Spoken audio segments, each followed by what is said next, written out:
Hello there, and welcome to this Beyond Shakespeare first look exploring session, where today we are looking at The Costly Whore, a comical history that was printed by Augustine Matthews in 1633. So, helping me delve into the first half of this play today, I have this wonderful room of readers. Reading today Constantine, or Constantine, I don't know how to pronounce it, and Hatto we have. In Northamptonshire in England. Reading Julia, second Beggar, Reynaldo, and second Petition is. Aliki in Athens. Reading Montano, Alfrid, and first Petition today is. Hi, I'm Lynn. I live in the Northwestern United States. Reading Otho, or Otto, I have no idea. Third Beggar and third Petition today we have. Hi, I'm Eric. Pronunciation is optional, I think, or just, yeah. Always in my case. Reading Euphrata, first Beggar, and Valentia today we have. Lois in London. Reading Frederick and Alberto today is. Are you there? We can't hear you, Connor. Okay, I'll come back to you. Reading Alan. No, not reading Alan. Alan is reading Duke and Vandermas. Wait. Do wave at the people, Alan. You're confusing everybody, including me. Yeah, it's Alan in Suffolk. I'm super confused. And let's go back and see if he's got sound now. Reading Frederick and Alberto we have. In London. Yay! But you're very, very faint. Is it? Yeah. So maybe just turn that up a little bit. Turn up your volume if you can. And I am your super confused host, Sarah Blake, stepping in for Robert Crighton, who I really bet you wish was here. But sadly he's not, so you'll have to just make do with me. Don't worry, he'll be back anon. Okay, so The Costly Whore. We begin Act 1, Scene 1 with the entrance of Constantine and Otho. How dost thou like the lovely Euphrata? I did not mark her. Then thou didst not mark the fairest Saxon lady in mine eye that ever breathed a maid. Your mind now known, I'll say she's the fairest in the world, were she the foulest. Then thou canst dissemble. You know I cannot, but dear Constantine, I prithee tell me first, what is that lady, that wonder of her sex called Euphrata? Whose daughter is she? I cannot blame thee, though thou be ignorant of her high worth, since here in Saxon we are strangers both. But thou call'st to mind why we left Meath. Read the trice reason in that lady's eye. Daughter unto the Duke of Saxony, she unto whom so many worthy lords veiled bonnet when she passed the triangle, making the pavement ivory where she trod. She that so lightly touched the marble path that leadeth from the temple to the presence. The same. Why, that was white before, white marble, Constantine, whiter by odds than that which lovers term the ivory hand, nay, than the lily whiteness of her face. Come, thou art a cavilling companion. Because thou seest my heart is drowned in love, thou wilt drown me too, say the ladies fair. I say I love her, and in the more than fair, I say she loves me. And in that most fair, love doth both attribute in hyperboles unto his mistress the creation of every excellence, because in her his eyes do dream of perfect excellence. And here she comes. And enter Euphrata. Observe her, gentle friend. Welcome, sweet Constantine. My Euphrata. Thy Euphrata, be thou my Constantine. But what is he, a stranger or thy friend? My second self, my second Euphrata. If thou beest mine, salute her, gentle Otho. An humble and true devoted heart I tender to you in a mind's chaste kiss. Welcome to me, since welcome to my friend. A beautiful and admirable lady, I think 'tis fatal unto every friend, never to love until his friend first love, and then his choice, but sooner will I tear out of this breast mine affection with my heart. Hearing, sweet Constantine, thou wert so near me, I came as I were winged to gaze on thee. And would to heaven there were no bar in time to hinder me from thy desired sight. Thousand suitors' eyes do watch my steps, and hark, I hear some trampling. How now, Julia? Enter Julia. Madam, the Lord Montano, spying you to leave the presence and to enter here, hath ever since waited your coming forth, and will not be denied until he see you. Of all my suitors, most importunate. What is he, love? Of very noble birth, but my affection is not tied to birth. I must dispense with this kind conference for some small time until I rid him hence. Therefore, within my closet hide thyself. Your friend shall Julia guide into the garden, where through a private door, but seldom used, he may at pleasure leave us and return. Deny me not, I prithee, Constantine, thou hast my heart, and would thy birth were such, I need not fear to avouch thee for my love.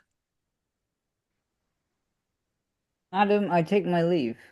And exit Otho. Farewell, dear friend. Return as soon as may be. Farewell, love. Now, guide And Montano exit hither. Constantine. Go ahead and guide Montano hither. And enter Montano. Gracious madam, I have seen the noble Palgrave, the Prince of Milan, and the Palatine of the Rhine, with divers other honourable suitors, mounted to ride unto their several places. Of me they took their farewell yesternight. What means your grace to be so unkind to all? You drive away good fortune by disdain. Why, are you grieving too? I am your subject, the meanest that did humbly seek your love, yet not the meanest in affection, and I am come to take my farewell too. Why then, farewell. So short with them that love you? Your journey may be great for aught I know, and 'tis an argument of little love to be the hinderer of a traveller. My journey, madam, is unto my house, scarce half a league hence, there to pine and die, because I love such beauteous cruelty. God speed you, sir. Nay, then, I will not leave you, madam. 'Tis thought that upon good ground you have shrined your affection in the heart of some, whate'er he be, noble or base, and that's the cause you lightly censure all. Who thinks it? I do, madam, and your father. It is a slur upon my vowed chastity. What devil made you swear to chastity? Or have you ta'en that oath only for a term? A term? What term? A term of some 7 years, or peradventure half the number more. For term of life. You have sworn to be forsworn. He was of no well-disposed friend of yours that gave you counsel to forswear such beauty. Why, 'tis as if some traveller had found a mine of gold and made no use of it. The term of life, why then die presently? So shall your debt to nature be far less, your tyranny over man's yielding heart be less condemned. Oh, you were made for man, and living without man, to murder men. If any creature be so fortunate that lives in grace of your all-gracious self, though I am well persuaded 'tis not I vow by all the rights of virtuous love, be he ignoble of the basest sort, to please you, madam, I'll renounce my suit, and be a special mean unto your father to grant your heart's affection, though I die. Now, Lord Montano, you come near my heart, and were I sure that you would keep your word, as I am sure you love me by your deeds, I might perchance deliver you my thoughts. By heaven, by your beauteous self, I will. Then Constantine, come forth. Behold thy friend. And Constantine is about to step forth, but before he does that, I'm just going to pause because this is an excessively long first scene. Yes. We're only halfway through it, so let's just stop to gather some information and see where we are. So we have the lovers, Constantine and Euphrata. We have the rival suitor in Montano. And if I read that correctly, we have Constantine hiding in a cupboard. Yes. Yes? Yes. Right. Okay. What an unusual idea, yes. Yes. Oh, yeah, that's indeed. never happened before. That's never happened before, and it'll never happen again. Right. So, yes, we have seen all this before in many, many plays. Any thoughts about this opening? Alan? Yeah, well, you've also had a group of noble suitors who seem to be given the bum's rush as well. Or they've all ridden off.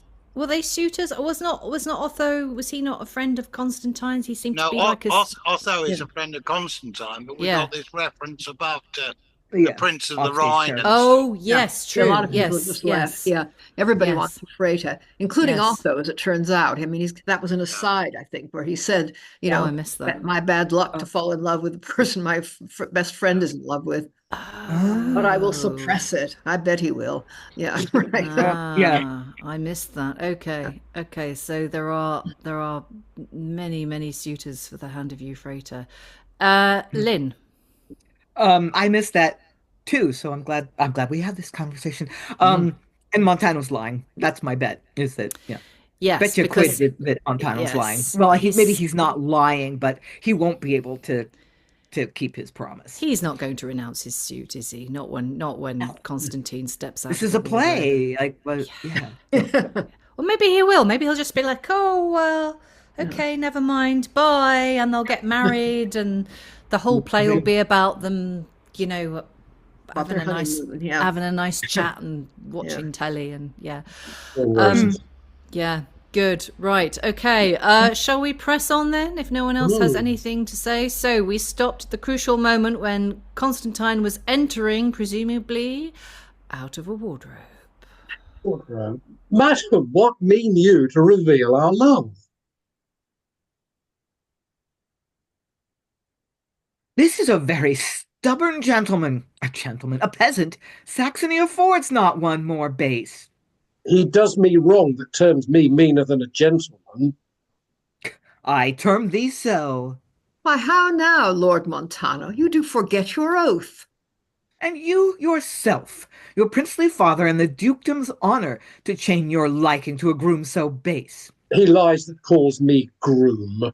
Enter Julia. Oh God, forbear! His Excellence, your father's coming hither. He comes in happy time to know the cause why such great princes have been made your scorn. What will you tell him? Will I? Let me die contemned of heaven in public obloquy if I reveal not this lascivious course. We're undone. Hence with this prating maid. Thou hast any anger in thy breast towards this lady, turn it all on me. She is a woman, timorous by her kind, I, man-like born, and bear a man-like mind. I'll try your courage. Draw! As thou fearest my frown, as thou hast hoped to thrive in thy new choice, as thou respects the favour of the gods, welfare in any action thou intends, do not reveal unto my fretful father the humble choice that my high birth hath made. Why then forswear him? Sooner set thy feet upon my breast and tread me to the ground. As thou art anything more than a beast, do not procure my lady such disgrace. Peace, bawd. I'll have no conference with you. He cannot hurt me. 'Tis my love I fear. Although my father be as stern as war, inexorable like consuming fire, as jealous of his honour as his crown, to me his anger is like Zephyr's breath, cast on a bank of summer violets. And there is a flourish. But to my love, like whirlwind to a boat taken in midst of a tumultuous sea. Enter Duke of Saxony and Frederick. Alas, he comes. Montano, prithee, peace. Courage, sweet love. I see our love must cease. Not if my wit can help. It shall go hard, but I'll prevent the traitor. Hear me, my lord. Hear me, my gracious father. Hear me, my liege. There's treason in your court. I have found a peasant in the princess's closet, and this is he that steals away her honor. This villain, gracious father, 'tis that seeks to rob me of mine honor. You, your daughter. Now, as you are a right heroic prince, be deaf unto your daughter's fair words. Be deaf to him as you regard yourself. What strange confusion's this that cloys our hearing? Speak, beauteous sister, who hath done thee wrong? Herself? This traitor. Lord Montano? He.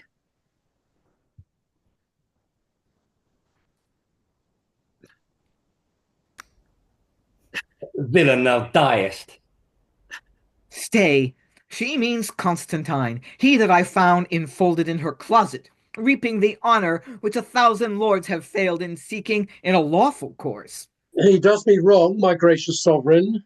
He wrongs my lady, and please your grace.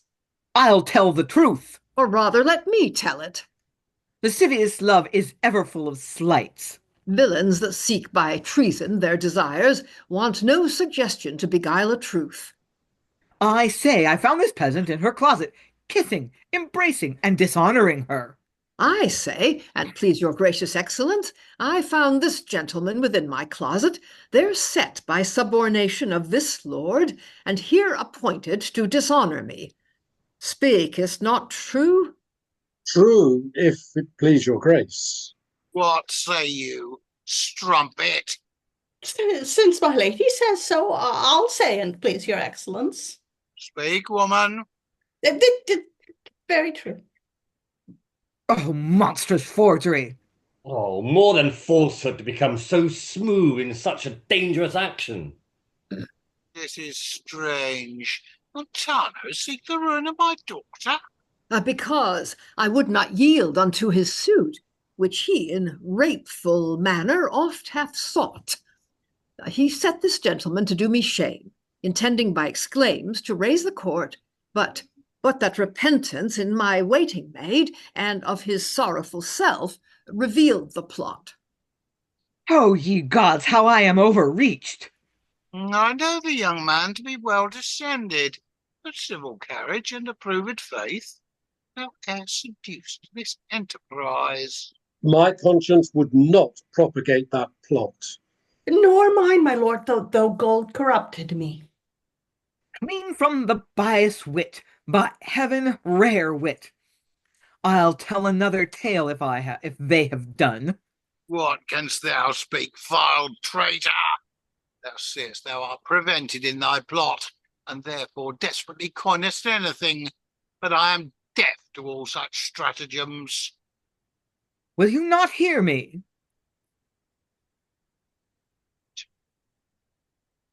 Forgeries and lies. My daughter's honour is of that high prize that I prefer it for a traitor's brain. Let it suffice. We know she hath denied thee, and some denied, like devils, turn their love into excruciation of themselves and of the parties whom they have beloved. Revenge begins where flattery do end. Being not a husband, thou wilt be no friend. Thus is thy policy by heaven prevented. Therefore, henceforth we banish thee our court. Our court, our territory, every place wherein we bear the state of royalty. Urge no reply, the fact is plainly proved, and thou art hated where you wert beloved. My gracious lord! We can afford no grace. Stay here and read thy ruin in my face. I go, contented with this heavy doom. 'Twas mine seeking. Fair and wife, adieu. Deceit hath killed conceit. You know 'tis true. An upright sentence for an act so vile. Remove this waiting virgin from your chamber, but let this gentleman attend on me. The best may be deceived by treachery. Then so, my gracious father, may this maid. Then let her keep her place. Beware of gold. Honour's too precious to be basely sold. Now, to our dying friend, his grace of Meath. Daughter, prepare you. You shall ride along. To that end we come. Come, son, to horse. Ere we come there, our friend may prove a course. 'Twas well done both. This action rarely fell. Where women try their wits, bad plots prove well. And they all exit. Ooh. And that's the end of the play. No, it's not. But it is the end of the first scene. And it's sometimes it takes us 20,000 words to get to this point, but we've done it all in one scene today. Yep. Anyone got any thoughts on what's happened here? I mean, this is Euphrata. She's a quick thinker. You've got to hand it to her. Donald. Well, until the banishment, it almost felt like an Act 5 sort of recapitulation of everything. I was thought, okay, well, that's the end of the story. It's all revealed, and then we get the banishment. But up to that point, it really did feel like the end of the play. Yeah. We had the crossed lovers. We had the rival. We had the disguise. We had the false promise. We had the reveal. We had the father coming in. We had the accusation that was defeated. The baddie got banished, and they all lived happily ever after. You haven't heard the last of Montano. No, I think he's coming back. But it did very much feel like the end of a play rather than the beginning. Aliki.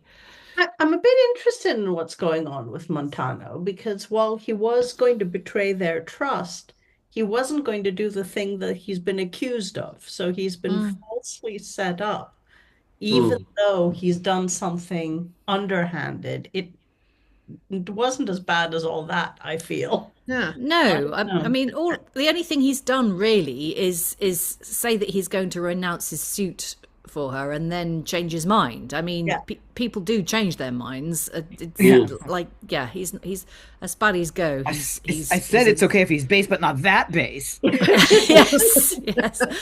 Sorry, Lois, were you going to say something there? Well, it was a bit stupid of her to decide so quickly anyway to tell Montano. I mean, why on earth does she do that? The whole thing happens so fast. It's just bang, bang, bang.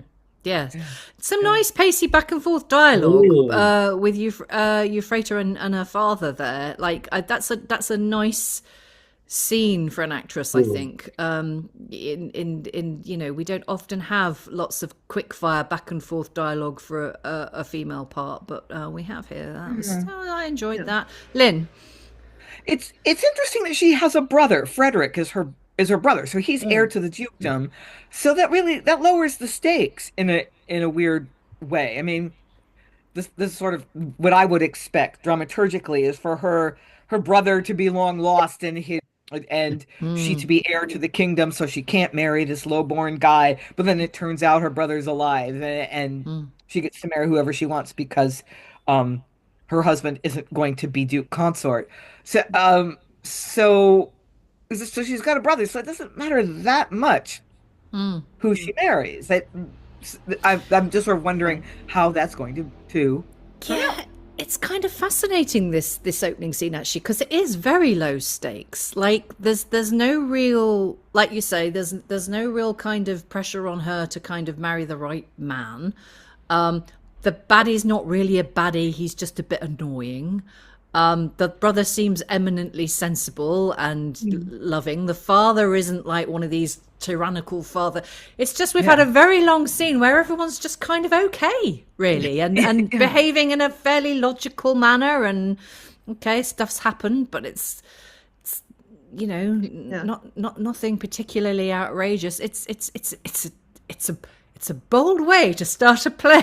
It's a rather bad way, really. But yes, you get the impression from the beginning that Constantine and Otho are much more highly born than they are giving out, because they've really come from the place that everybody's about to go to, Meath, and They're probably in disguise, and presumably Montano objects to Constantine because he thinks he's the lowest of the low, which he is not. He's going to turn out probably to be the highest of the high. So Well, he's a very manly man as well. Yeah. There was a line in there somewhere that did make me laugh. He was going on about how manly he was. It was like, oh, whoa, whoa. He's going to start beating his chest in a minute. Kind of testosterone around here. Yeah.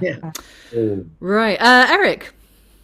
What I was gonna say was that I just love how Montano comes in at the beginning and is like, "Oh yes, I would die for you," and of course Euphrata goes, "Oh yeah, I sure be at your leisure, of course, I'd be happy if you did." Just like go Go ahead. away. Yeah. What I'm wondering is where Otho has gone to, because like Julia guided him into the garden through a private Yes. door, Yeah. where he may have pleasure leave us in return, but Julia comes back without Otho, so that probably means she either told him to bugger off or something else happened. He's probably still in the garden. He's probably just like hanging out under a tree waiting for someone to come and get him. Yeah. Yeah. Alan, did I see a hand from you? Yeah, and it's interesting, as you said, in the first 10 pages of this, first sixth of the play, the first scene, we've had what a number of plays would have been the complete story. Mm. And I'm just wondering whether there's some meta games going to be going on in terms of, wallop, you've got all this stuff which doesn't hang about. I mean, it moves at a cracking pace. And the audience going, well, where's it got left to go? Yeah. Yes, it's almost like the playwrights decided, right, we're going to get all that usual nonsense out of the way in the first scene. And now, We can have let some me fun. Yes. Well, Yeah. here's hoping, because we could do with something to kind of perk it up a bit. So let's see. Let's find out, shall we? We're going to go into Act 1, Scene 2, where we have the entrance of 3 beggars. Come away, fellow louse, thou art ever eating. Have I not need that must feed so many cannibals as will wait on me, whether I will or no? Here's one in my neck that I would twirl on thy shoulder. Keep it yourself. I have retainers enow of mine own. Whither are you going now? Why, are you Why? a king? Are you our king, and do not know that? King? Oh, very roguish king, and I have a company of lousy subjects. Enter Hatto and Alfrid conferring. But look about, my ragged subjects. Here comes somebody. Oh, the devils. Shall we ask them an alms? Why not? Now the rats have eaten up their brother, but they'll be more charitable. Your vocation, you slaves. For the Lord's sake, be pitiful to a company of poor men. What cry is this? Beggars so near the door of our deceased brother? Whip them hence, or bring the mastiff forth, worry them. They are lazy drones. 'Tis pity such should live. Oh, I told you, my lord, how we should find them. Whip us? Lead the way, sovereign. We'll none of your whipping. Hence with these dogs. What make they near this house? He'll be eaten with rats too. He looks like a piece of cheese already. You rogues. Good brother, stay yourself from wrath. Think on the bishop and his odious death. What odious death, I pray. Eaten with rats whilst he was living for the wrong he did unto the poor, the branches of our God. 'Tis true, and therefore call the poor again. Come hither, friends, I did forget myself. Pray for me, there's some silver for thy wants. And the Lord bless you and keep your good fate from being mouse-eaten. We came thinking we should have some dole at the bishop's funeral, but now this shall serve our turn. We'll pray for you night and day. Go to the back gate, and you shall have dole. Oh, the Lord save thee. And exit the beggars. These beggars pray and curse, both in a breath. Oh, wherefore should we fall upon such curs, the mice of mankind and scorn of the earth? So said our brother. And he was a bishop, read the scripture and knew what he said. But he hath bought that saying with his death, with such a loathsome and notorious death, as while the world's a world, 'twill speak of me. the Lord Archbishop of Meath and die by rats. He did proclaim relief unto the poor, assemble them into a private barn, and having locked the door, set it on fire, saying he'd rid the country of such mice and rats have rid him from the world. Well, I'll not hurt the poor so publicly, but privately I'll grind their very hearts, torture them living, and yet have their prayers, and by such means few or none shall know it.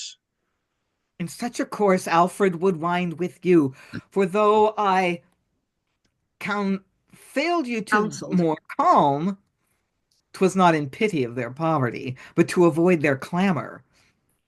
To give nothing will make them curse you, but to threaten them, fly in your face, and spit upon your beard, no devil so fierce as a bread-wanting heart, especially being baited with ill terms. But what course can you take to plague these dogs? Why, buy up all the corn and make a dearth so thousands of them will die under stalls. And send it unto foreign nations to bring in toys to make the wealthy poor. Or make our land bear wood instead of wheat. Enclose the commons and make white meats dear. Pasture into park grounds and starve cattle, or 20 other honest, thriving courses. The meanest of these will beggar half a kingdom. I have a commission drawn for making glass. Now if the Duke come, as I think he will, 'twill be an excellent means to lavish wood, and then the cold will kill them, had they bread. The iron mills are excellent for that. I have a patent drawn to that effect. If they go up, down goes the goodly trees. I'll make them search the earth to find new fire. We two are brothers, and the Duke's our brother. Shall we be brothers in the commission? And I'll persuade him to authorize thee, his substitute in Meath, when he enjoys it. Death I'll get thee regent under him in Saxony, to oppress as well as I. We shall share the profits, live like kings, and yet seem liberal in common things. Content. What though the rats devoured our brother? Was not a prophet murdered by a lion? King Herod died of lice. Worms do eat us all. The rats are worms. And then let the rats eat me, if the dead course is the dead course prepared. Embalmed and coffined, the city keys delivered to my hands, we stay but only for his excellence. And to Constantine. The Duke is coming, if it please your honours. And he is welcome. Let trumpets sound. But before the Duke enters, again, we're going to pause because once again, this is a very long scene. I think I've just had a little skip ahead and it seems that it goes on for pages. So let's just stop here because we've had quite a lot of information. Not least that the Archbishop of Meath set fire to a load of peasants in a barn and then was eaten by rats. Did I have that right? You did. Yeah. I think Is it's this- a version of that story about the Bishop of Bingen and his mouse tower on the Rhine, I think. Oh, yes. Where is this play taken? The last time I looked, Meath was near Liverpool, isn't it? I think this one is in Germany. Meath. Oh, It Right, must be really something good, else. yeah. Metz? I don't know. Meath? Meath, Metz, could be Metz, yeah. Mainz. Yeah. I don't. Mainz, Archbishop of Mainz has a big cathedral. There is an Archbishop of Mainz. Yeah. Yeah. Or was. I don't know. Okay. Thoughts, Aliki? This Yeah. Alfred and Hatto characters, they talk like vices, don't they? They do, and yeah, allegedly they're princes because although we don't discover it till they've been talking a while, but they are actually the brothers, I think, of the Duke and the now extinct Archbishop. They're the younger brothers, are they? I think it's said. Yeah, there was 4 of We- them all together, evidently. We two are brothers, and the Duke's our brother.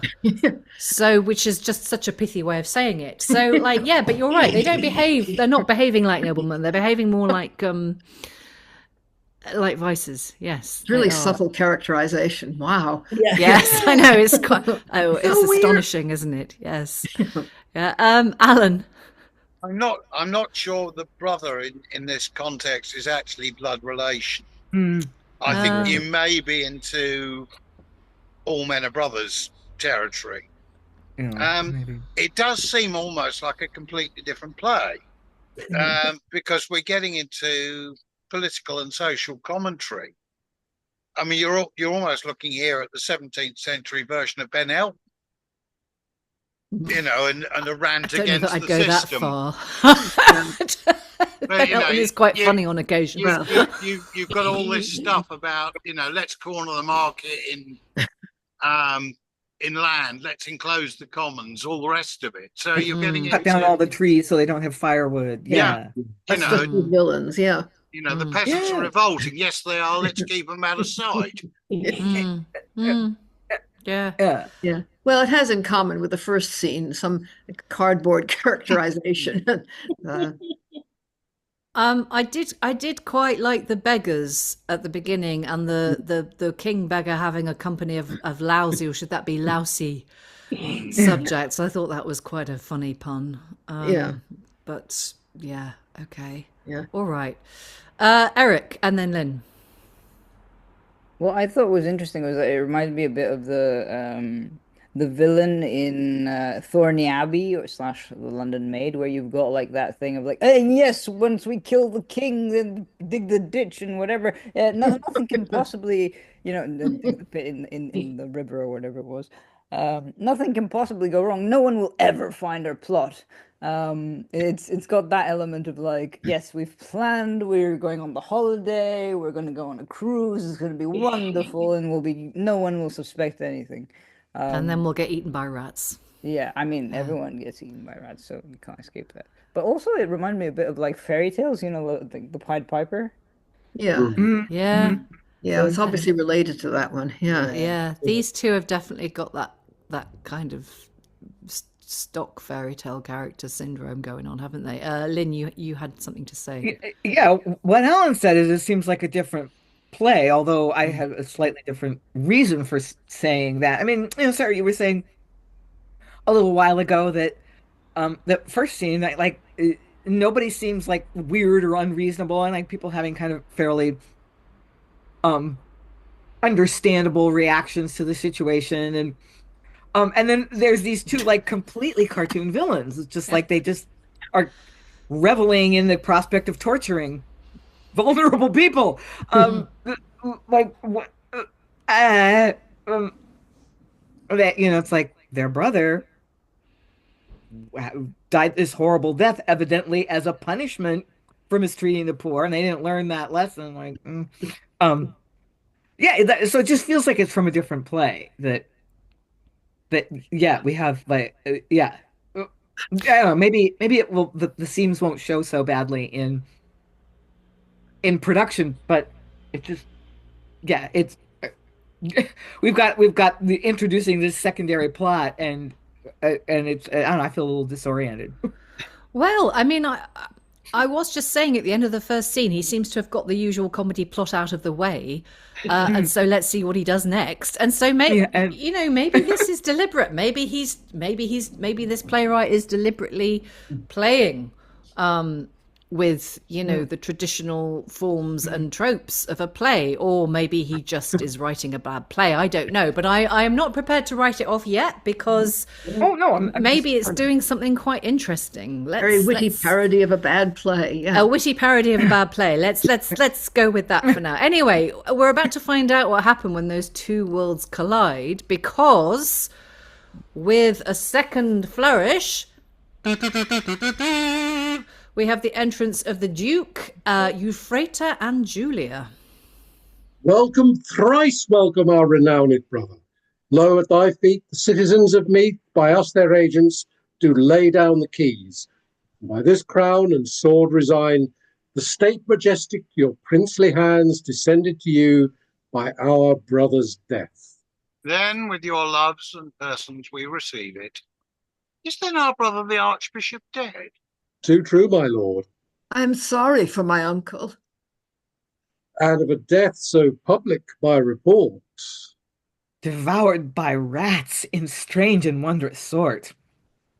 Had not this palace seated in the Rhine, in midst of the great river, to the which no bridge nor convey other than by boats was to be had, free him from vermin rats? Against their kind, the land rats took the water and swam in little armies to the house. And though we drowned and killed innumerable, the numbers were like Hydra's heads increasing. Ruin bred more until our brother died. The house is execrable. I'll not enter. Oh, you need not fear, my lord. The house is free from all resort of rats, for at his death, as if a trumpet sounded a retreat, they made a kind of murmur and departed. Sure 'twas the hand of heaven, for his contempt of his poor creatures. But what writs are those? Commissions, if it please your grace, for glass, for iron mines, and other needful things. Ourself invested in the government. The city's care shall lie upon your care. Alfrid, our brother, may await your grace in Saxony, so please you to command. We are now but 3, that lately have been 7. Of course love each other for my part. Between you both, we give a brother's heart. Here, or at Saxony, command a pleasure. I wear the coronet, be yours the treasure. We thank our brother. Where's my son Frederick? And enter Frederick with a glove. Father, the state of Meath desires your grace to take the pains to pass on to the Senate. What glove is that, son Fred, in your hand? I found it, if you please, your excellence, near to the State House. The embroidery is very excellent, and the fashion rare. I've not seen a prettier form of hand. Daughter, let's see. It's not too big for you. Sure, 'tis some admirable work of nature, if it fit any hand that owes this glove, if all the rest do parallel the hand. Will it not on? Not for a diadem. I'll try no longer, lest I shame myself. Try, Julia. My hand's bigger than my lady's. I cannot tell, but in my mind I feel wondrous passion of I know not what. The embroidered glove made by some child, no woman's. I should mistrust as much, but this place bears greater compass than a child's hand. I must command it. Willingly, my lord. Then to the State House, brothers, lead the way. First our instalment, then a funeral day. And exit the Duke with his brothers and Frederick, and enter Otto. Yonder she goes, the mirror of her sex. Stay, beauteous Euphrata. Otho, what? Julia? Here, madam. What's your will? Call Constantine. Tell him his dear friend Otho is returned. I will. Stay. Do as I bid you. Go. Exit Julia. I had rather have a word or twain with you. I have heard him oft inquire for thee, his friend. I've heard him sigh. I've seen him weep for thee, imagining some mischief or distress had fallen thee since the closet separation. And what a slave am I to wrong this friend? And enter Constantine with Julia. Where is he? Here. The welcomest man alive, unkind. How couldst thou stay from me so long? I have been ill at ease, pray pardon me, but I rejoice to see my friend is so well. Some lady's love hath made him melancholy. She hath read the letter that I lately sent her in a pomegranate by those words, I hope. Why speakst you not? Love or melancholy? If upon love my grief is melancholy. I'll have the best physicians here in Meath, assay by art to cure that malady. Against melancholy minds, your only physic, our Saxon doctors hold that principle.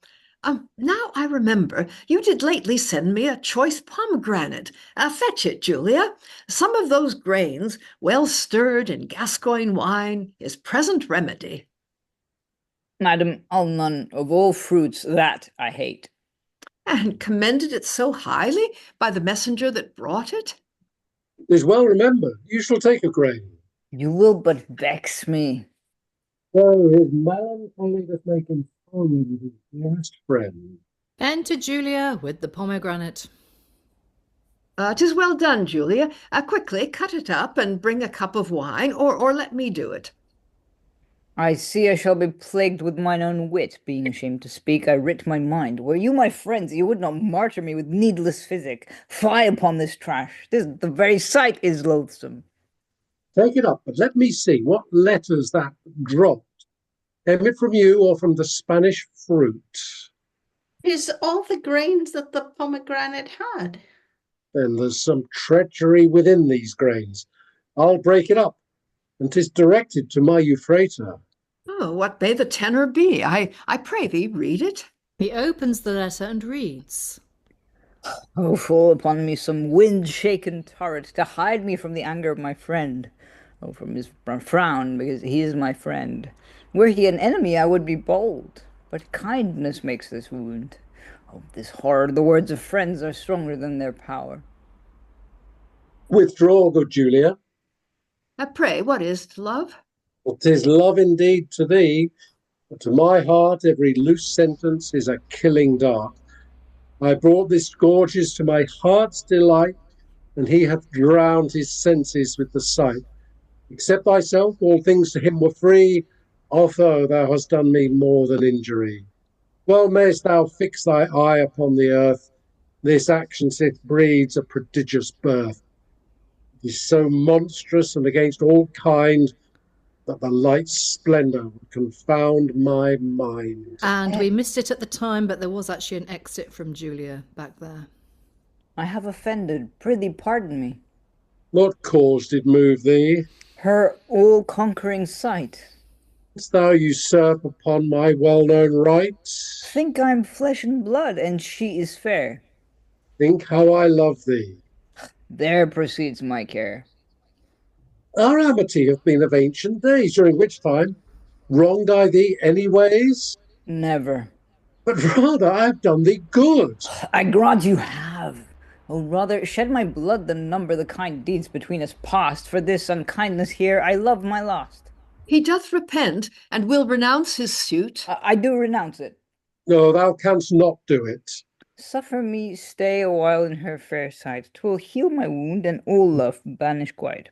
The sight of the beloved makes the desire that burns but slowly flame like sparking fire. As thou dost love me, take thee to some place where thou mayst never see her, nor I thy face. By what is dear betwixt us by ourselves, I vow, henceforth 10,000 deaths to prove, than be a hindrance to such virtuous love. Break heart, 'tis for thy sake. When I'm dead, oh, forget that I have injured. Oh, hell of love. Or rather, hell of friends. Firmly till they love. Then thus all friendship ends. And they exit, and that's the end of the scene. Dear me. So sad when friends fall out. Nobody saw that coming except for Aliki and everyone else.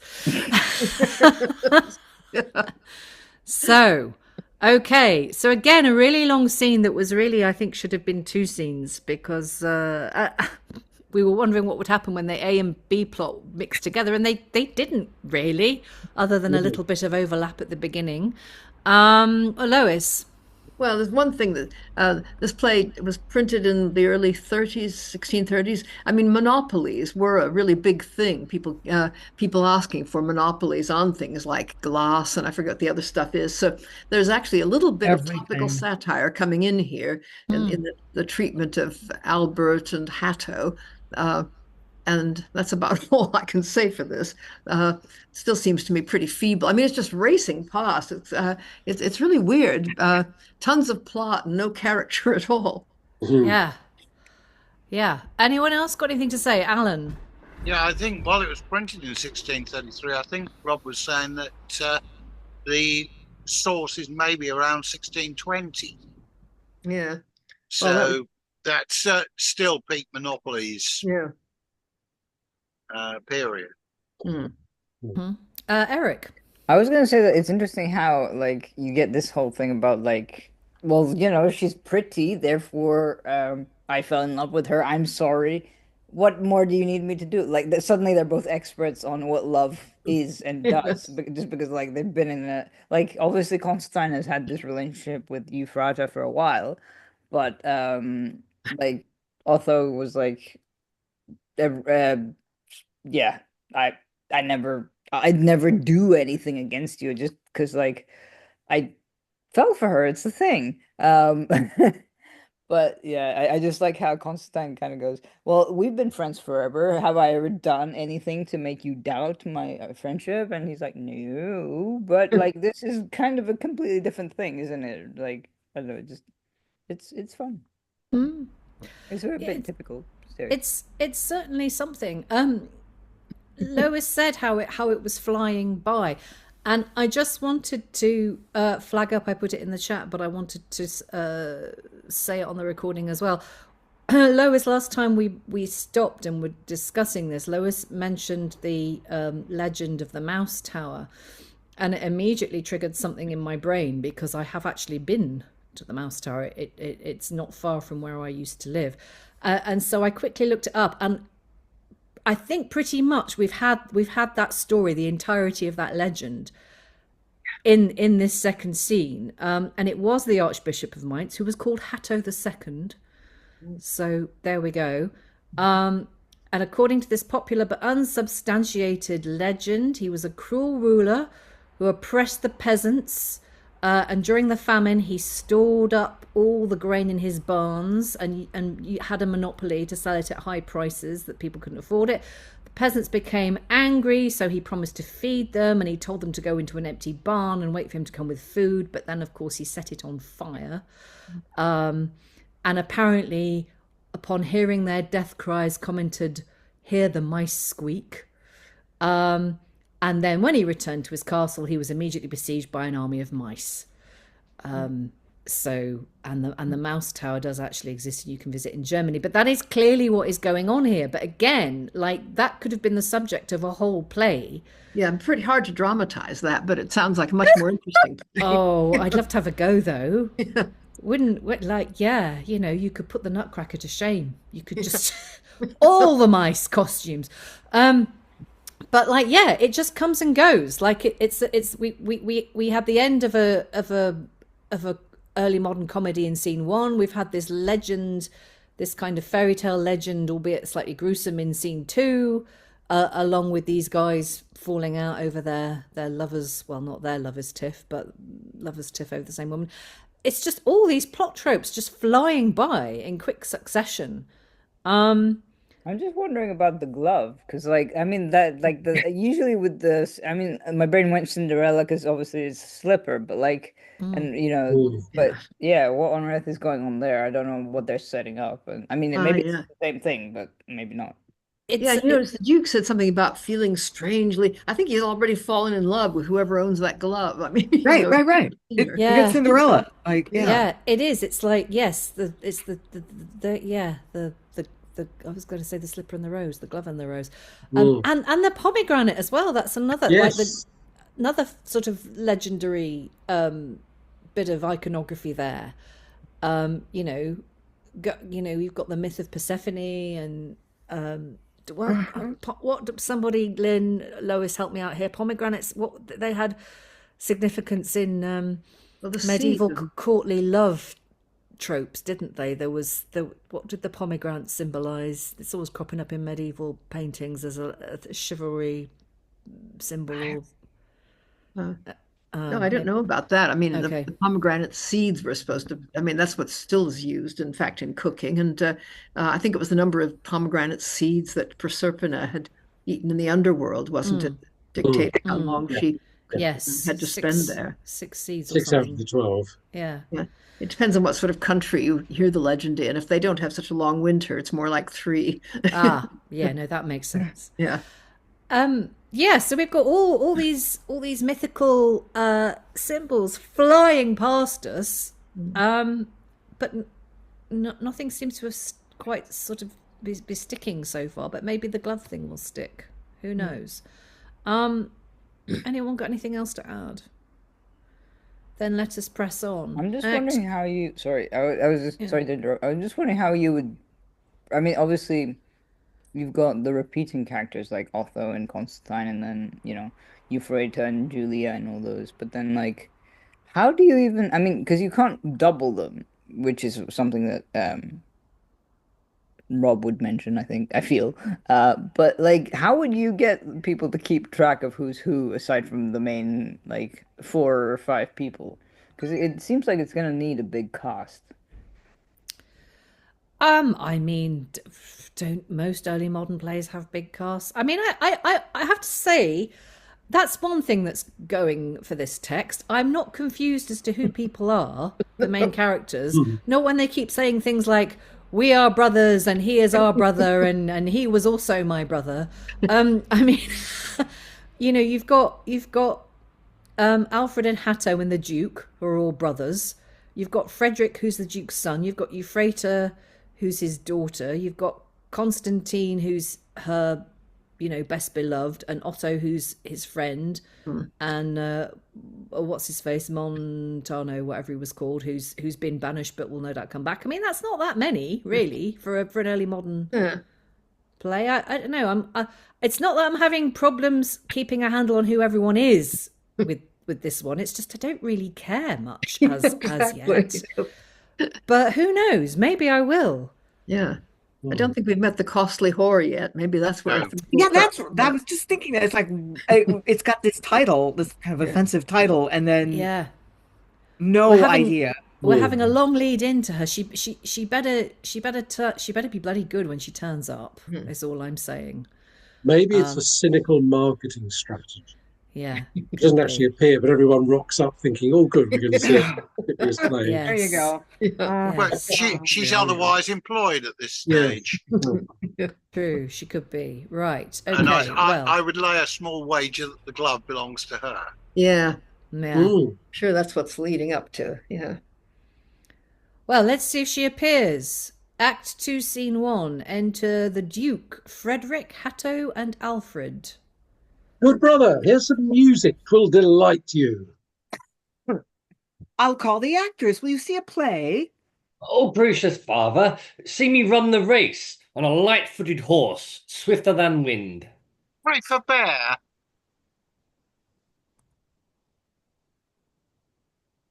Sorry. This mood will make you mad, for melancholy ushers frantic thoughts. Make hot, reeking blood turn cold and dry and coldness are the signs of death. You do torment me. Is it anything that I have done offends your grace? Or comes this hidden anger from my fault? Here's none but gladly would resign his life to do you pleasure, so please you to command. Faith, you are too blame to vex me thus. Then grounds this sorrow on your brother's death. Or rather on the glove I lately found. A plague upon the glove. What's that to me? Your prating makes me almost lunatic. Does you respect my welfare? Leave me! Leave me!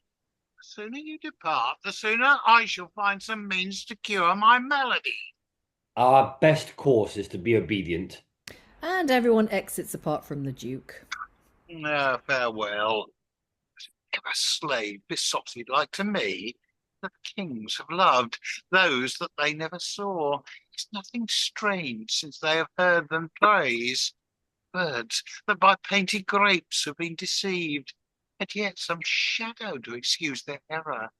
Pygmalion that did love an ivory nymph had an idea to delight his sense.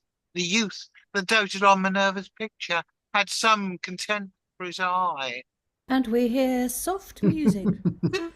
But love, or rather an infernal hag, envying Saxon's greatness and his joys, hath given me nothing but a trifling glove, as if by the proportion of the case, art had the power to know the jewel's nature, or nymph, or goddess, woman, or fair devil.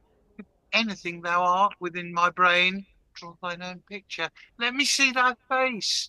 To dote thus grossly is a gross disgrace. And there is more music within. La la la la la. I hear some music. O ye deities, send you this heavenly concert from the spheres to recreate a love-perplexed heart, the more it sounds, the more it refresheth. I see no instruments, nor hands that play, and in my dear brothers durst not be so bold. 'Tis some celestial rapture of the mind. No earthly harmony is of this kind. Now to cease. Speak. Who comes there? Enter Frederick, Alfrid, and Hatto. Father, From whence proceeds the music that I heard?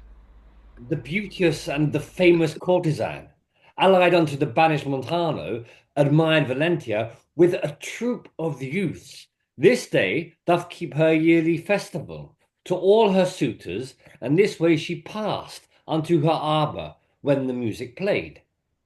Admired Valentina. Courtesans are strange with us in Germany, except herself. Being a Venetian born and privileged, the state allows none here. 'Twere good for Meath she were very unprivileged, and sent to Venice. Of all the faces that mine eye beheld, hers is the brightest. Is she then so fair? Oh, beyond all companion of beauty. Upon her band, father, I saw the fellow to your glove. What? The embroidered glove that you lately found? Fellow to that. Then let it be restored. What should a prince restrain a strumpet's glove?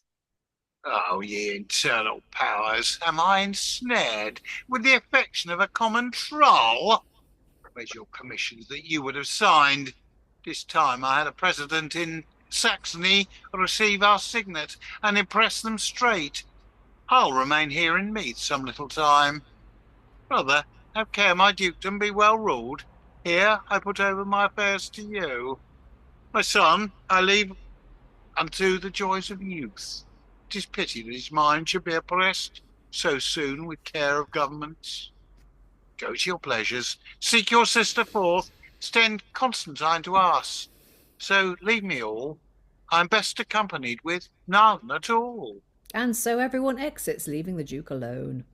Either the planets that did meet together in the grand consultation of my birth were opposite to every good infusion, or if only Venus stood as retrograde, or but in love of this none-loving troll, I have been fortunate even since my birth. I feel within my breast a searching fire, which doth ascend the engine of my brain, and when I seek by reason to suppress the heat it gives, the greater's the excess. I loathe to look upon a common lip, were it as coral as Aurora's cheek, dyed with the fair vermilion sun. Oh, but I love her, and they say she is fair. Now, Constantine. And enter Constantine. Your grace did send for me. Lend me your habit in exchange of mine, for I must walk the city for a purpose. With all my heart, my habit, and myself. In any case, watch at the privy chamber. If any ask for me, say I'm not well, and though it be my son, let him not enter. I will. Be careful, gentle Constantine. Now, fair Valentia, Saxon to thy bower, comes like a Jove to rain a golden shower. And exit the Duke. Prosper, kind lord, and whate'er the action be, counsels of princes should ever be free. And exit Constantine. And there we have the end of that scene. Ah, the unrequited glove. Oh. Good Lord. So we have an early example here of a midlife crisis. Buy him a Harley Davidson. Yeah. Well, he's got a glove. What more does he need? Aliki. Okay, so maybe we are looking at a play of fairy tales or folk tales, right? Because there's no attempt to be remotely plausible with this. He's never even laid eyes on her. The glove. I'm going to be in love with whoever has this glove. Oh, it is a courtesan. You saw her? She has a glove like this. I will be in love with her. What a shame she's a courtesan, but I'm terribly in love with her. I mean, Yeah. yeah. It's quite some glove, isn't it? It must be quite some glove. Yeah. Your glove. Yes, yes. Yes, he gloves her. Anyone else got anything to add here? Alan? Yeah, I'm just wondering whether you actually need to style this as an entertainment rather than as a play. Because so far it just seems to be doing almost each scene is almost one different set of legends or tropes. Let's take this plot line out, give it a run around the stage for 15 minutes, and next. I'm interested to see though how it's all going to get drawn together, if indeed it does. Of course, it might not, but I don't know. It could be that yes, we're getting we've had several sort of drama stereotypes and fairy tale stereotypes, and now we're getting into this, and I'm wondering if there's just actually something a little bit more clever going on under the surface here. I'm clutching at straws here, folks. I don't know that there is, but or certainly if there isn't, there could be. I'm already thinking of ways to stage this, and maybe if there isn't anything more to this play, maybe you could make more of it with this sort of symbolism of non-speaking roles, more fairy tale tropes passing through over the stage. But anyway, that's a conversation for the end of the session. Anyone got anything else to say about this scene, Eric? But even if it's just like a series of fairy tales, it's interesting to see how they're going to unravel, especially because you've got different sort of universes coming together. You've got Jove, you've got the Christian universe, you've got so I don't know, it's kind of and Constantine seems to be popping up everywhere, so I don't know what's going on with him. He has no other jobs, and instead of marrying Euphrata, he just sort of goes to he's the fairy tale narrator. It'll turn out at the end that he has actually been narrating the tale the whole time. Donald. I was going to say, we've got the disguised Duke as well. Apparently, there was a rumour many, many years ago when Jonathan Miller was running the Old Vic that he had seriously considered a season of disguised Duke. Yeah. I don't know if you might have heard that. So I remember hearing of that. Yeah. Please say. Well, there are quite a lot. Yeah. Yeah. So disguised head of state is a thing. Yeah. So this is obviously, again, it's another one of those tropes, seem to be piling up in this particular. And of course, Valentia is, unless I misinterpreted that, related to Montano, who we haven't seen since scene one. Or aligned with. It's right at the beginning of the next scene. Yeah. So that is going to all, maybe that's going to, some of these ends are going to get tied in together, woven back in. Dexterously, we hope. Sorry, dexterously, madame. And it is kind of interesting that they make the point that they don't have courtesans in Germany, but she is a Venetian courtesan, where of course the courtesans were a recognized social category. Yeah, absolutely, and had more freedom than a lot of other women. Right, and Montano is in the Dramatis Personae related to the Duke, perhaps fairly. He's a kinsman. Everyone's related that means Valentia is related to the Duke as well. Although it could be fairly distantly. It could be by marriage. Not important. Not that would have made any difference back then. If they were related by marriage, they would still effectively have been related in the eyes of the law, wouldn't they? I think. I don't know. German law. Who knows? Okay. Yeah. Right. All right. Let's press on then, because Act 2, Scene 2, enter Valentia. It's the owner of the glove, folks, and Montano. Torches and music there. The room's too dark.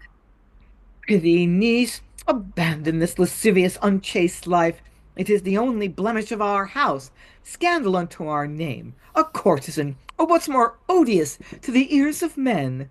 Then why do men resort to courtesans? And the best sort, I scorn inferior grooms. Nor will I deny to draw aside my mask to any meaner than a nobleman. Come, can you dance a caper and a kiss? For every turn I'll fold thee in my arms, and if thou fall'st, Although no kin we be, that thou mayst light fall soft, I'll fall under thee. Oh, for the lightness of all light-heeled girls, and I would touch the ceiling with my lips. Why art thou sad, Montano? On just cause. You know I am banished from my native country. This city is Mainz, thou art of Saxony. But this belongs unto the Saxons' duke, by the decease of the departed bishop. Fear not, thou art as safe within my house as if portcullised in a wall of brass. Where's Vandermas? Enter Vandermas. Madam, did you call? What nobleman is that? A suitor to you? An excellent pander, a rare doorkeeper. I had thought he had been a gentleman at least. Because of his attire. True. Oh, the attire in these corrupted days is no true sign to show the gentleman. Peasants now wear robes in the habiliments of noblemen. The world's grown naught. Such judgment then is base. For hares and asses we are the lion's case. 'Tis very costly and exceeding rich. Riches to me are like trash to the poor. I have them in abundance. Gold's my slave. I keep him prisoner in a threefold chest, and yet his kindred daily visit me. Lord, how diligent is this rich-clothed fellow! Were he proud, and should but dare to stand still when I call, I'd run him through with a killing frown. Why then belike his services for love? Why, so are all the servants that attend me. They keep themselves in satin, velvets, gold, at their own charges, and are diligent days, months, and years to gain an amorous smile. Look on my face with an indifferent eye, and thou shalt find more music in my looks than in Amphion's lute or Orpheus' harp. Mine eye consists of numbers, like the soul, and if there be a soul, 'tis in mine eye. For of the harmony these bright stars make, I comprehend the forms of all the world. The story of the sirens in my voice is only verified. For millions stand enchanted when I speak, and catch my words as they were orient pearl to adorn their ears. Circe is but a fable. I transform the virtuous, valiant, and the most precise into what form of mind my fancy please. Thou mightst be proud, great lord, of my abundance, for in this beauty I shall more renown our noble progeny than all the pens of the best poets that e'er writ of men. Unto your health. Health! Let music sound, that what I taste in music may be drowned. And there is music. La la. Oh, fill more wine. We used to drink up all. Wine makes good blood and cheers the heart withal. At such time as I heard you call, a gentleman, it seems, of good descent, humbly did crave access unto your honour. What did he give? A brace of bags of gold. He shall have liberty to enter straight. But first, enrich the chamber with perfumes, burn choice Arabian drugs, more dear than waters distilled out of the spirit of flowers, and spread our costly arras to the eye. Myself sufficiently do shine in gems. Where such fair-coated heralds do proceed, it seems he is honourable and of noble fame. Shall I behold this suitor? At the full, at pleasure pass through every spacious room. Be he a prince, I'll know his high descent, or proudly scorn to give him his content. What drum is that? Ask sent by a friend. Belike ourselves must know the mystery. Tell them we're prepared to see the mask and bid the other nobleman come near. It must be me. Tell them it's you. Yeah. Tell them we are prepared to see the mask, and bid the other nobleman come near. Thus am I hourly visited by friends. Beauty's a counsellor that wants no fee. They talk of circles and powerful spells. Here's heavenly art that all black art excels. I'll walk into the farther gallery. Enter the Duke. Sir, You are welcome, whatsoe'er you be. I guess your birth great by your bounteous fee. Your humble servant, bound by a sweet kiss. I give you freedom, gentle sir, by this. He whispers to her. I know your mind. First censure of the sport, then you and I will enter Venus' court. More than immortal, oh, more than divine, that such perfection should turn concubine. That voice is like unto the Saxon duke's. I fear he hath heard I lived here in this place, and he is come to do me more disgrace. Montano, hide thyself till he be gone. His daughter thirsts for my destruction. Exit Montano. Come, sit by me. The maskers are at hand. Enter the maskers. Where are my maids to help to make the dance? Enter 2 maids, they dance. Valentia with them. They whisper to have her play at dice and stake on the drum. Shall we have a mumming? Here's my jewel. Play on the drumhead. Heart gentle, jewel most incomparable. Malicious heaven, why from so sweet a face a view exempt the mind adorning grace? They stake and play. She wins. The drum strikes up. I don't have a drum. Oh, sorry. More gold, for this is mine. I thank ye, dice. And so are all that do behold thy beauty. Were she as chaste as she is outward bright, earth would be heaven, and heaven eternal night. The more I drink of her delicious eye, the more I plunge into captivity. She wins, and they strike up again. Have I won all? Then take that back again. What? Scorn my gift? Oh, I see you are gentlemen. No, 'tis not possible that I may know unto whose kindness this great debt I owe. Well, I'll not be importunate. Farewell. Some of your gold let the torch-bearers tell. Beauteous Madonna, do you know these gallants? I guess them of the Duke of Saxon's court. My subject, and so many my co-rivals. Oh, every slave is graced before his prince. Are you not well, sir, that your colour fades? If I be sick, 'tis only in the mind. To see so fair, so common to all kind, I'm grown jealous now of all the world. Lady, howe'er you prize me, without pleasure, more than a kiss, I tender you this treasure. What's a mint spent in such desire, but like a spark that makes a greater fire? She must be made my duchess, there it goes. And marrying her, I marry 1,000 woes. Adieu, kind mistress.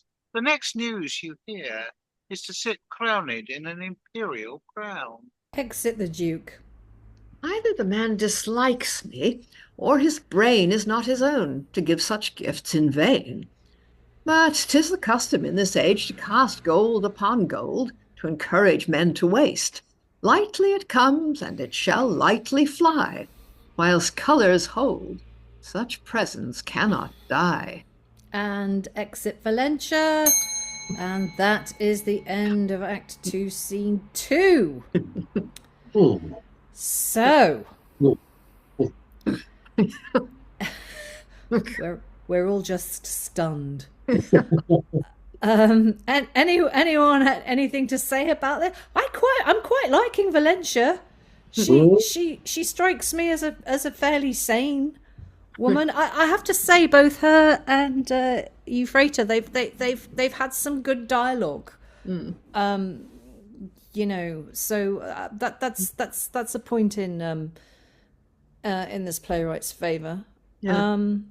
I think one problem in the text is just that they really should be indicating asides, or one needs these sides. There's an awful lot of going back and forth. Yeah, we had it all going on in that scene. We had a mask. We've got the Duke still in disguise, although Montano recognised his voice. Of course he did. And was like, oh no, that sounds... Yeah. I kept feeling that actually the plot... There's a different plot fighting to get out here, where Montano is actually the hero lover who gets banished by the Duke for being too poor or whatever, and then ends up with the Duke, the Duke wants to marry his niece, or I don't know. I feel there's a more fun plot struggling to get out here somewhere, but it just hasn't quite made it.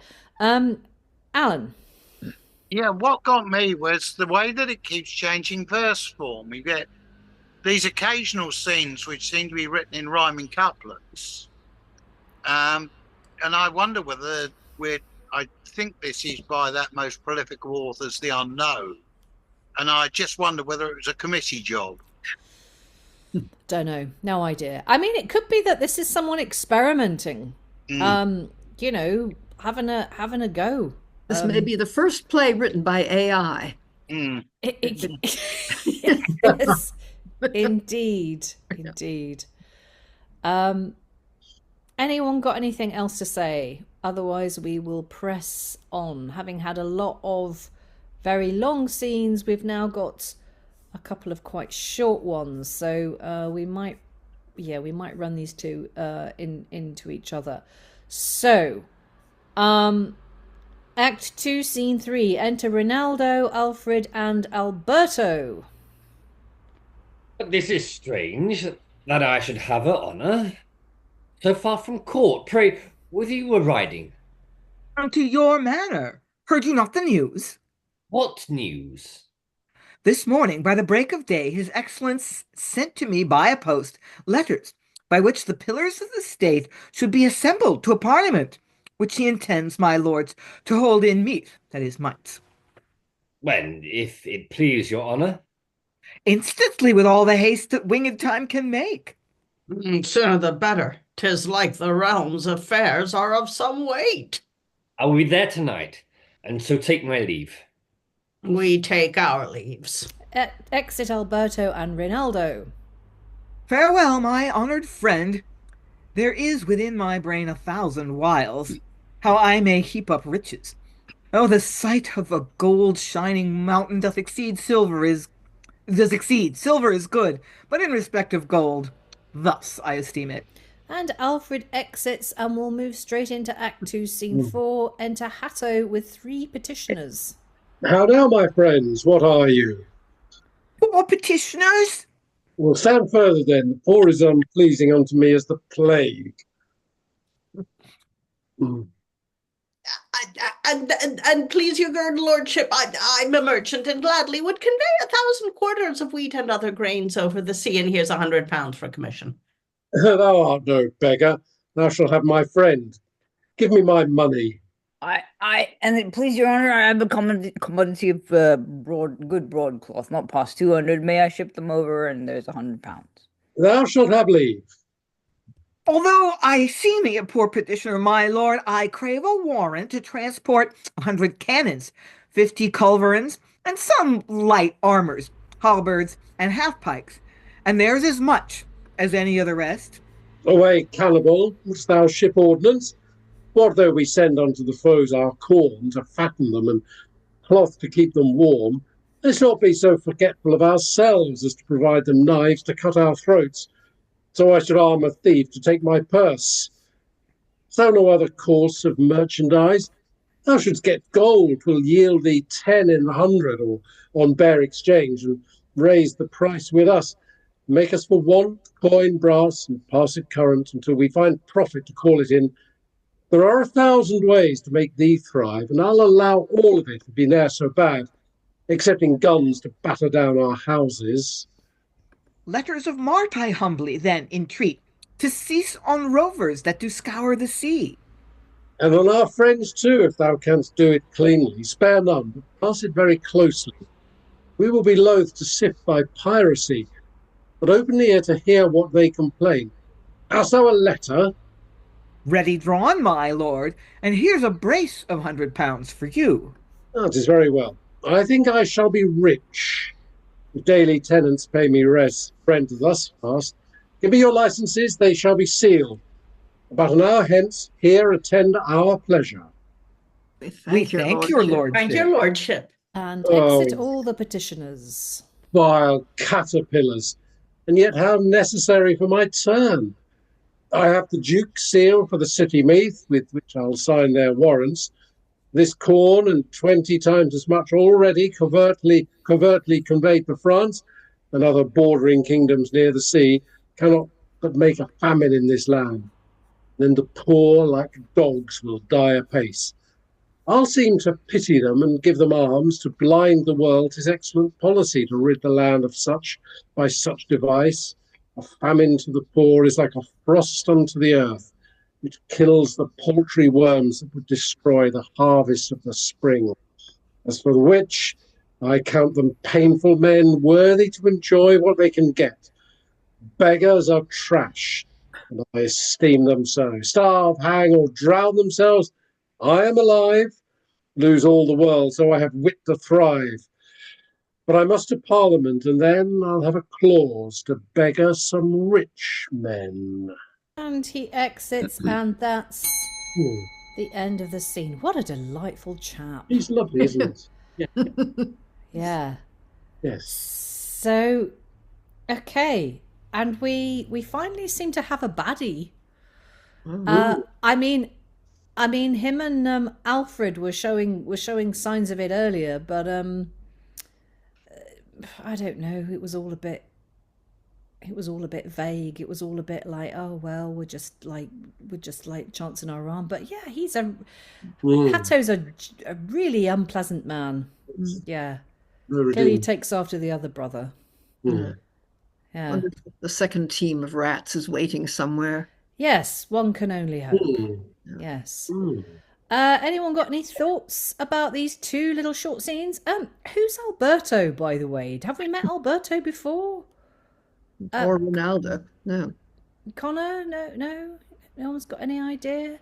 No, we've had a random Alberto. He's a friend, I guess. Random dude. Okay, someone to talk to, someone to tell the plot to. He just kind of whizzed in and whizzed out. And yeah, Reynaldo sort of, I think, only had an aside. Was he Alberto's servant, maybe? God, every time I say the name Alberto, I think of the frog in Bod. But that's a very niche reference for people of a particular generation, British people of a particular generation. Anyone got any thoughts about this? Alan? Yeah, I mean, we seem to have got this bit, that speech, or that last bit, does seem to be very English-centred. Because, you're sending corn to France. Well, by sea, well, you wouldn't actually do that from Germany. Without going a hell of a long way round. Yeah. Well, they're on the Rhine. And they bribe the guy in pounds, which, that's not the monetary unit on the continent anywhere. It does feel very much London audience-based, doesn't it? Can I just remind everybody that this is not the first time we have had this happen, where plays are set in the exotic foreign climes, and that they're actually very much full of English people speaking of English subjects and preoccupations. Yeah. Most of the names which look foreign are, you could quite easily change Alberto to Albert. You could. Eric? What I was going to say is that it's like you can kind of get this feeling that like Hatto. I mean, obviously this is meant to be a comedy, but like you kind of get this feeling that Hatto might have to eat his words at some point. But I don't know, like, because usually I don't know. It even happens in modern play, in contemporary plays, where like you've got this thing of nothing. I'm going to make them pay and pity them, and blind the world, get rid of them, and then suddenly he will probably find himself at the bottom of the heap. But I don't know if that's just me sort of foreshadowing or hoping. One can only hope. I'm not going to bring contemporary politics into this, not least because this video won't appear until about a year after it's been recorded. But there was a lot going on in that speech of Hatto's that resonated with me. About starving your own people and sending your riches off to elsewhere, and basically treating the poor like trash. And so who knows? If Hatto gets his comeuppance, maybe this could turn into quite a catharsis for a modern day audience. Who knows? What this has all been Yes. building up to is that there's going to be a parliament, which I think is what the next scene is. And I mean, this is all happening as well. Partly, am I right in this, or have I gone off on a wrong idea? That this is partly all happening because the Duke has taken his eye off the ball because he's so in love with Valentia. He's sort of stopped governing, so he can go off and have his midlife crisis. And so all this is the mice are literally playing while the cat's away. Yeah. Is that a hand, Aliki, or is it just a random? No, it's not. Okay. All right. Good. Okay.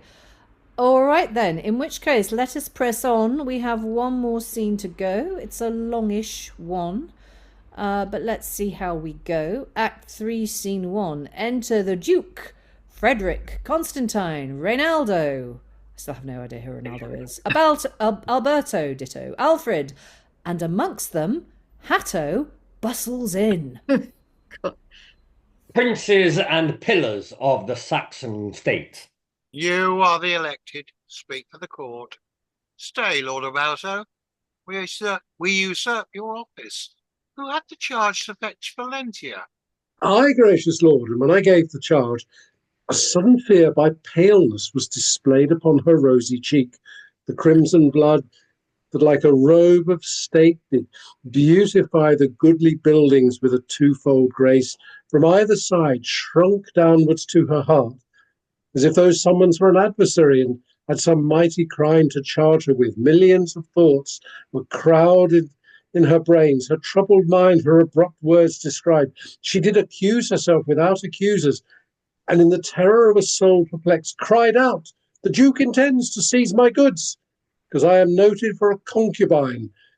I did reply such comfort as beseems, but comfortless I brought her to the court. Then she attends our pleasure? Mighty lord, in the next room. You are careful, Constantine. Conduct her in, and lords, give me your thoughts. What think ye we intend to Valentia? Herself hath read my sentence in the speech that Constantine delivered to your grace. What should my noble father think, but that she is a strumpet, and in that a blemish to the state wherein she lives? She is rich in jewels and hath store of treasure, got by the slavery of that choice beauty which otherwise admires her to the world. Confiscate all her goods unto the crown, thereby disburdening many heavy taxes imposed upon the commons of the land. Public example make her to all such offences in that kind art grown too common. Less shamelessness now with the beauteous dames of Meath and Saxony, when the sufferance hath at this instant made them good, my lord, enact some mighty penalty for lust. Why these archers shoot from the fair aim of my affection? Bring Valentia in. Enter Valentia, ushered by Constantine. The duty that in general I do owe unto your excellence and to this court, I pay at once upon my bended knee. Behold her, princes, with impartial eyes, and tell me, looks she not exceeding fair? If that her mind cohered with her fair face, she were the worthy wonder of this age.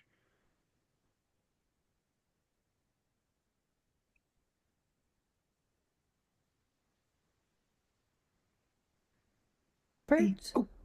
Oh, yes. I never saw a beauty more divine, grossly deformed by her notorious lust. Fairness and wantonness have made a match to dwell together, and the world spoils both. She is doubly excellent in sin and beauty. That they speak truth, my conscience speaks. But that I love her, that I speak myself. Stand up, divine deformity of nature, beauteous corruption, heavenly seeing evil. What's excellent in good and bad, stand up. And in this chair, prepared for a duke, sit, my bright duchess. I command thee sit. You look, I am sure, for some apology in this rash action. All that I can say is that I love her, and will marry her. How? Love is a lace, a base, a modify. Whole body is as common as the sea in receipt of every lustful spring. The elements of which these orbs consist, fire, air, water, with the good we tread, are not more vulgar, common, popular than her embracements. Keep talking. To match the thoughts unto the dissemblance of lascivious love, where to be married to the broad road away, which doth receive the impression of every kind. Speak doth want modesty to set her forth, or her true form base and contemptible. The very hinds and peasants of the land will be co-rivals with your excellence if you espouse such a notorious trull. God, we shall have lost the virtue in the court. The ways of sin be furthered by reward. Panders and parasites sit in the palaces of the wise, counsellors and hurry all. Father, as you are princely in your birth, famous in your estate, beloved of all, and which adds greatest glory to your greatness, esteemed wise, shew not such open folly, such palpable and such gross, such mountain folly. Be not the byword of your neighbour kings, the scandal of your subjects, and the triumph of Lenomathrans, and the hateful stews. Why speak you not that are his brother's friends? You that do wear the liveries of time, the silver concaves of gravity, shall none but young me school? The reverend old birds teach the dam, stars fill the glorious spheres of all the lightning sun. Speak whilst you may, or this rash deed will make a fateful day. You have said too much. Encourage none to speak more than have spoke. By my royal blood, my mind's established not to be withstood. Those that applaud my choice, give us your hands and help us to tie these sacred nuptial bands. What likes your excellence likes me well. And I agree to what my sovereign please. These are no brothers. They are flatterers, contrary to themselves in their own speech. You do love the honour of your prince, the care and long life of my father, the hereditary right derived to me, your country's welfare and your own renown. Lend me your hands to pluck her from the throne. Princess, forbear. I do not seek the match. It is his highness' pleasure I sit here, and if he love me, 'tis no fault of mine. Behoves me to be thankful to his grace, and strive in virtue to deserve this place. Thou speakst too mildly to these hair-brained youths. He that presumes to pluck her from the chair dies in the attempt. This sword shall end all care. Why, she is notorious. But she will amend. It's far too grown to have a happy end. The dangerous the disease greater than the cure. Princes may seek renown by ways more sure. She is dishonest. Honesty's unseen. She's fair, and therefore fit to bear queen. But virtue is to be preferred ere lust. Those that are once false shall we ne'er trust. Wise men approve their actions by the trial. I say she's mine, in spite of all denial. Bring me the crown. To set upon her head? Friends, draw your swords. First strike the strumpet dead. My God, my God! For shame, put up your swords. For shame, great rulers, ye leave your flattering words. 'Tis madness in the king, and worse in you. Though you prove traitors, will not prove untrue. Will you dismiss this strumpet to the stews, or our allegiance in the act refuse? Do what you dare, the election shall still stand. Woe and destruction then must rule the land. Come, Lord Reynaldo, valiant Alberto, come. We have friends enough to grace a warlike drum. And there is a shout within. Uh, Hark, how the commons do applaud our cause. lascivious Duke. Farewell, father. O vowed, where queens are mothers, Frederick is no child. Exit Frederick, Reynaldo, and Alberto. By God pursue them, and, alive or dead, cut off the cause by which these cries are bred. Come, my fair Duchess, first unto the church. There solemnize our nuptials, then unto our arms. A little rough breath abell us these storms. And everyone exits apart from Alfrid and Hatto. The Duke's besotted. Now we are secure. This match makes well for us. We may command, and on them lay the abuses of the land. Excellent, good. We are like to have wars indeed, but in the mean, the poor will starve for bread. We must share profits howsoever things go. Winner or loser, neither is our foe. Mutually we'll bear ourselves in all, and taking part, lean to the strongest wall. And they exit, and that is the end of the scene. Ooh. And props to Connor there, who ended up talking to himself extensively as both Frederick and Alberto. Sometimes the doubling just doesn't work, folks, but you got through it. Well done. I was going to say, actually, the doubling did work because it's basically the same. Yeah. They're saying exactly the same. Yeah. So true. actually, you were agreeing with yourself, so it made perfect sense. Yes. Marvelous. Right. Well, yes, Lynn, carry on. No, I got nothing. You've got nothing. I mean, Yeah. we have some plot here and we have some dialogue. I'm not quite sure that they've been put together in any way. No. What just occurred to me is what is Valentia doing through all The of whole this? time she's on Let them stage. get on with it. She doesn't speak, and it's like, what is going on? Well, like no, I think basically, Now let's see. We can have the throne adjusted here. yes, yeah. Well, I think she's keeping us guessing. I mean, it's just remotely possible that she is planning to reform and be a virtuous queen. It's much more likely, given her past, that she is not going to reform and that she's going to spend tons of money. I mean, just guessing from the title of the play, among other things.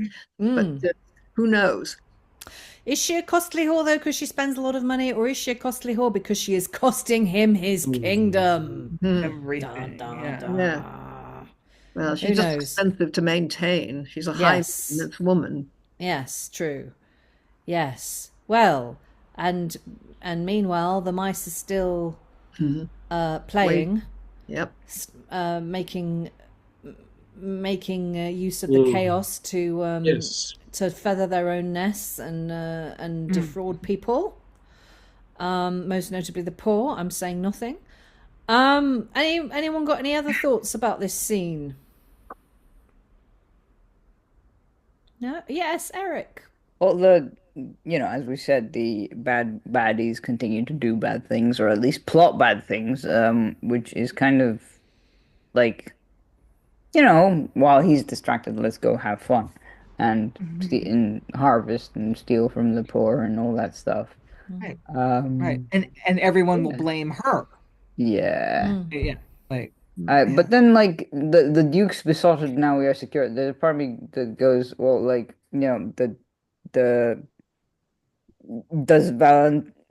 wait, I was going to say Valentina, but it's not Valentina. It's Valentia. Does she actually have a say in any of this aside from like? I mean, she like no, could actually just go. Or is it just that he's so distracted by being madly in love with her that he doesn't notice anything else? Yeah. And he's just forgotten Oh yeah, to propose. but Yeah. the question of Evil like counselor. Valentia's Yeah. agency, she's foreign. She's not even German. He's as head of state confiscated all her wealth. She has nothing. She really has no choice. Even if she hated him, even if she found him disgusting, she's got to do what he says because he's basically used brute force to take everything she has. So Yeah. Sometimes. Alan. I must admit, I must have missed the bit where I heard suggestions that she be Yeah. have her assets confiscated, but I don't think that was coming from the Duke. It was the others, the brokers' men who were suggesting that. You know, and it was the usual court circle. Oh, the outsider, let's stick a tariff on them or confiscate their assets. I don't think the Duke has actually confiscated her wealth. No, she thought he was going to. I think what Constantine says at the beginning is when she got the message to go to court, she thought he was going to punish her for being a courtesan and confiscate her wealth. No, then the other people say that, the money she's got could pretty much solve the national debt. But so you're right. He hasn't actually. No. He's behaving quite well to her. Apart from there was the small matter of he didn't actually ask her if she wanted to marry him. He just announced it, and that's just all now happening. Yeah. People have a way of not saying no to the possibility of being a duchess somehow. It would be nice to be asked, though. I don't know. Call me old-fashioned. It's not the first time somebody has been propositioned by a duke and not said anything. Yeah, true. It happens. Right. Well, okay. So that we are halfway through the costly whore. We have now met the costly whore. I'm still not entirely clear who Alberto is, but he's gone off in a huff with Frederick, so that's that. Do we have any I'm not going to go around the room, but do we have any final thoughts about this session? About this play, about how you might stage it? Anyone got any thoughts? Lois? Well, it seems to me it's really like a cartoon, and that might be the way to stage it, sort of, like a strip cartoon with everybody in kind of cartoon costumes and cartoon sets sketched behind them and so on. Certainly, it's definitely got that fairy tale quality. Connor? Going back to the point of Ben Elton earlier, it's just Blackadder. Yes, just Blackadder goes for. You could totally play it that way. You could totally do it that way. Yeah. I mean, I don't know. I am going to stick up for this play because actually the plot makes sense. It's cracking along. The female characters are not just standing, well, I mean, okay, in that last scene, Valentia was just standing there, but in general, they have not just stood there and been complete saps. They do actually have, or they did at least seem to have a bit of agency, or at least they knew how to play the system. That's quite an interesting thing. Both of them know how to play the system in very, very different ways. They have enough wits to kind of bend the patriarchy to their own ends. I think what it doesn't really have is any characterization as such, but then that in a way can be a very freeing thing for a production, for a director and a bunch of actors who want to do something fun. You can interpret these characters in lots of different ways. You can come up with your own characterization and lay it upon the bones of this dialogue and do all kinds of interesting things with it. You could make it really big and funny. And I think it would kind of be quite a rip-roaring good time for the audience. Is that a hand I see, Donald? Yeah, two things, one of which I may get scored for. There's an awful lot. Oh, be careful. I don't have a duck whistle, but I have a kazoo, and I'm not afraid to use it. I'll maybe leave it until you stop recording. What I'm saying is, it does seem to be there's an awful lot of stuff about social status and position. You're running all the way through what we've read so far. I'm not entirely sure why. But that was really from the beginning, right the way through. It's very much about one's position and the fact that the Duke is behaving in this really absurd way, I think is interesting, given that everybody seems to be concerned with their position how people are viewing them and their sort of status, their not reputation exactly. A status. Status does seem to be an important wealth and power. And when Yeah. the guy who's got the ultimate wealth and power loses his head for whatever reason and starts abnegating his wealth and power, then that opens the door to all kinds of interesting things potentially. Yeah. And you've also got Hatto, who, I mean, I know he's a cartoon villain, but he seems to have sort of contempt for the lower orders, should we say. Yeah, absolute hatred. Yeah. Absolutely. No, what I was going to say was when it was in one of the stage directors. Careful now. I'll say it later. Shall I move on, because I think I saw a hand from Lynn. Yes. We'll talk about it later. Yeah. I find it interesting on a completely different level that this play was written and ostensibly performed. Because I mean, it's about a head of state who's like really irresponsible and bad at his job, and about rampant corruption. Fiction, really. And wealthy merchants bribing important government functionaries in order to increase their wealth, and the exploitation of the poor. And this play was written sometime in the reign of a deeply unpopular monarch who had a an intensely hated favorite in the Duke of Buckingham, who was probably assassinated before this play was written, 1628, and this was printed in 33. So, but who knows when it was written? So, and he talks about calling a parliament, and this would be in the middle of a long period of several years where the king refused to call parliament.